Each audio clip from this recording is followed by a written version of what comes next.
ಆತ್ಮೀಯ ವಿದ್ಯಾರ್ಥಿಗಳೇ, ಈಗಾಗಲೇ ಎಕ್ಸಾಮ್‌ಗೆ ಹತ್ತಿರ ಬರ್ತಾ ಇದ್ವಿ. ನಮಗೆ ಈ ವರ್ಷಕ್ಕೂ ಕ್ವೆಷನ್ಸ್ ಹೋದ ವರ್ಷದ್ದೆಲ್ಲ ವರ್ಕೌಟ್ ಆಗಲ್ಲ ಅಂತ ಗೊತ್ತಾಯ್ತು ನಮಗೆ. ಯಾಕೆಂದರೆ ಸಿಲೆಬಸ್ಸು ಚೇಂಜ್ ಆಗಿರುವಂಥದ್ದು, ಅಂದರೆ ರೆಡ್ಯೂಸ್ ಆಗಿದೆ. ರ್ಯಾಷನಲೈಸ್ಡ್ ಅಂತ ಹೇಳ್ತೀವಲ್ಲ ನಾವು. ಹಾಗಾಗಿ ಈಗ ಚಾಪ್ಟರ್ ವೈಸ್ ನಿಮಗೆ ಕ್ವೆಷನ್ಸ್ ಕೊಡ್ತಾ ಹೋಗ್ತೇನೆ. ಅದರಲ್ಲಿ ಇವತ್ತು ರೇ ಆಪ್ಟಿಕ್ಸ್ ಕಾರಣ ಟೆಸ್ಟ್ ಬರ್ತಾ ಇದೆ. ಸೊ ಅದಕ್ಕೆ ಈ ಚಾಪ್ಟರ್ ಇರೋದ್ರಿಂದ ಇದರಲ್ಲಿ ಎಷ್ಟು ಕ್ವೆಷನ್ಸ್ ಓದ್ಕೊಂಡ್ರೆ ಆಲ್ಮೋಸ್ಟ್ ಆಲ್ ಒಂದು 90% ನಾವು ಕಾನ್ಫಿಡೆಂಟ್ ಆಗಿ ಹೋಗ್ಬೋದು. ಯಾಕೆಂದರೆ ಕ್ವೆಷನ್ಸ್ ಏನು ಬರುತ್ತೆ ಅಂತ ಗೊತ್ತಾದರೆ ನಾವು ಅದಕ್ಕೆ ಈಸಿಯಾಗಿ ಆನ್ಸರ್ ಮಾಡ್ಕೊಂಡು ಹೋಗ್ಬೋದು. ಓಕೆ, ಇಲ್ಲಿ ಕ್ವೆಷನ್ಸ್ ಏನು ಕೇಳಿದರೆ, ಸ್ಟೇಟ್ ಲಾಸ್ ಆಫ್ ರಿಫ್ಲೆಕ್ಷನ್. ನೋಡಿ, ಈ ವರ್ಡ್ಸ್ ರಿಫ್ಲೆಕ್ಷನ್ ಬೇರೆ, ರಿಫ್ರಾಕ್ಷನ್ ಬೇರೆ, ಅದು ತಿಳ್ಕೋಬೇಕು. ಸ್ಟೇಟ್ ಲಾಸ್ ಆಫ್ ರಿಫ್ಲೆಕ್ಷನ್ ಅಂತ 2 ಮಾರ್ಕ್ಸಿಗೆ ಕೇಳ್ಬೋದು. ಆಮೇಲೆ explain sign convention used for measuring distance in case of spherical mirror ಅಂತೇಳಿ. ಅಂದರೆ ಸೈನ್ ಕನ್ವೆನ್ಷನ್ ವಿತ್ ಡಯಾಗ್ರಾಮ್ ಹೇಳಬೇಕು. 3 ಮಾರ್ಕ್ಸಿಗೆ ಬರುತ್ತೆ ಅದು.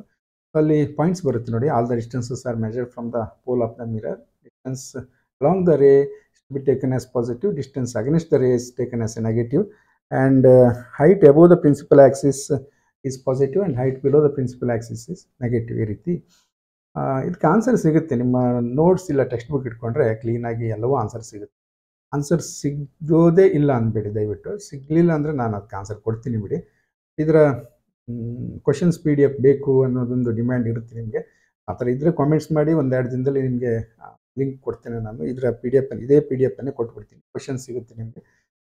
ನೋಡಿದರೆ ಗೊತ್ತಾಗುತ್ತೆ ಕ್ವಶನ್ಸ್ PDF, ಬಟ್ ಬೇಕಂದ್ರೆ ಕೊಡ್ತೀನಿ ನಾನು. ಕಾಮೆಂಟ್ಸ್ ಬೇಕಾದರೂ ಕಾಮೆಂಟ್ಸ್ ಮಾಡಿ, ನಾನು ನಿಮಗೆ ಲಿಂಕನ್ನು ಹಾಕ್ತೀನಿ. So next, derive the relation between focal length and radius of curvature of A spherical mirror. ಇದು 3 ಮಾರ್ಕ್ಸಿನ ಡೆರಿವೇಷನ್.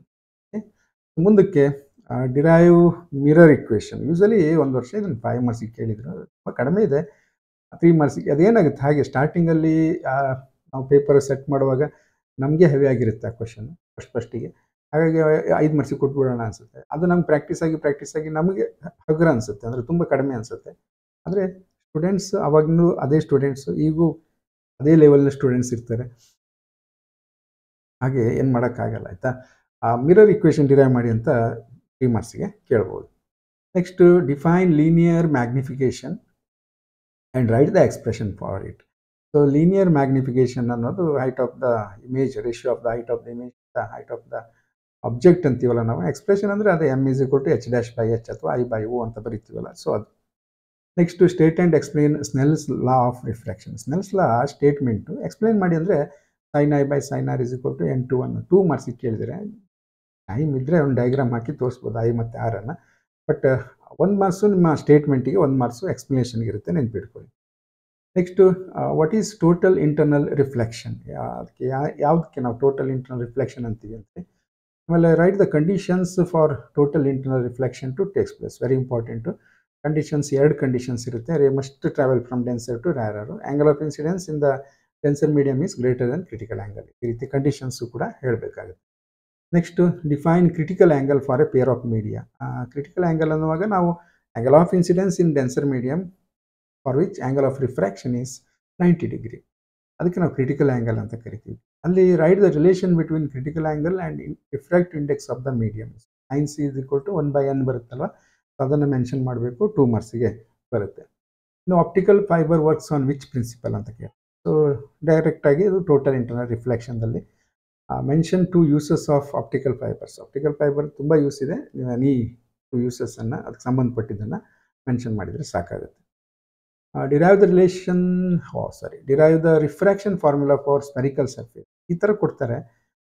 ಅಥವಾ ಅದನ್ನು derive the relation between NUV and R for spherical surface ಅಂತ. ಸರ್ಫೇಸಿಗೆ NUV ಆ್ಯಂಡ್ R ಇದಕ್ಕೆ ಸಂಬಂಧಪಟ್ಟ ಹಾಗೆ ರಿಫ್ರಾಕ್ಷನ್ ಫಾರ್ಮುಲಾ 5 ಮಾರ್ಕ್ಸಿಗೆ ಕೇಳ್ತಾರೆ.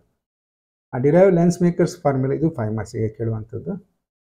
What is the power of a lens, write its SI in it. Power ಅಂದಾಗ ನೀವು ಒಂದು ವರ್ಷ ವ್ಯಾಲ್ಯೂಷನ್ ಹೋದಾಗ 1/f ಬರೆದಿರ್ಗಲ್ಲ ಮಾರ್ಕ್ಸ್ ಕೊಟ್ಟಿದ್ದು. ಅದಷ್ಟಾಗಿ is the reciprocal of the focal ಅಂತಂದ್ರೂ ಸರಿಯೇ. ಬಟ್ ಆ್ಯಕ್ಚುಲ್ ಡೆಫಿನೇಷನ್ ಏನು, is the degree of divergence or convergence ಅಂತ ಹೇಳ್ತೀವಿ ನಾವು. ಹಾಗೆ ಓಕೆ. ಸೊ ಇದರ SI ಯೂನಿಟ್ ಅನ್ನು ಬರೀರಿ ಅಂದರೆ ಪರ್ ಮೀಟರ್ ಬರೆದ್ರೂ ಸರಿಯೇ. ಬಟ್ ಡಯಾಪ್ಚರ್ ಅನ್ನೋದು ಇದನ್ನು ನಾವು ಯೂಸ್ ಮಾಡ್ತೀವಿ SI ಯೂನಿಟ್ ಆಗಿ. Derive the expression for the effective focal length of 2 thin lenses in contact. Simple derivation 3 ಮಾರ್ಕ್ಸಿಗೆ. ಆಮೇಲೆ derive the expression for the refractive index of the material of the prism 5 ಮಾರ್ಕ್ಸಿಗೆ. ಅದು ತುಂಬ important, ಭಾಳ ಸರಿ ಕೇಳಿದ್ದಾರೆ ಇದನ್ನು. ಯಾಕೆಂದರೆ 5 ಮಾರ್ಕ್ಸಿಗೆ correct suit ಆಗುತ್ತೆ ಹೇಳಿ. Draw the ray diagram for simple microscope. ರೇ ಡಯಾಗ್ರಾಮನ್ನು 2 ಮಾರ್ಕ್ಸಿಗೆ ಕೇಳ್ತಾರೆ, ಕೆಲವೊಮ್ಮೆ 1 ಮಾರ್ಕ್ಸಿಗೆ ಅಂತಲೂ ಹೇಳ್ತಾರೆ, ಬಟ್ ಅದು 2 ಮಾರ್ಕ್ಸಿಗೆ ಕೇಳ್ಬೋದು. ಹಾಗೆಯೇ ನೆಕ್ಸ್ಟ್ ಏನು ಕೇಳಿದ್ರೆ, right the expression for magnification in simple microscope and explain that term. Magnification ಅಂತ ಸುಮ್ಮನೆ ಹೇಳಿದ್ದಾರೆ ಅಂದರೆ, ನೀವು ಯಾವುದೋ ಒಂದು ಫಾರ್ಮುಲೆ ಯಾವುದೋ ಅಂದರೆ 2 ಇದೆ ಅಲ್ಲಿ, ಏನು ಅಟ್ ಲೀಸ್ಟ್ ಡಿಸ್ಟೆನ್ಸ್ ಅಥವಾ ಡಿಸ್ಟೆನ್ಸ್ ಡಿ ಅಲ್ಲಿ ಆಗುವಂಥದ್ದು. ಅಲ್ಲೇನಾಗುತ್ತೆ, M is equal to 1+d/f ಅಂತ ಬರುತ್ತೆ, ಅಥವಾ ಅಟ್ ಇನ್ಫಿನಿಟಿ ಅಂದಾಗ d/f ಅಂತೇಳಿ. ಅವ್ರೇನು ಮೆನ್ಷನ್ ಮಾಡಿಲ್ಲ ಅಂದರೆ 2ರಲ್ಲಿ ಯಾವ್ದಾರು ಒಂದು ಬರಿಬೋದು. ಓಕೆ.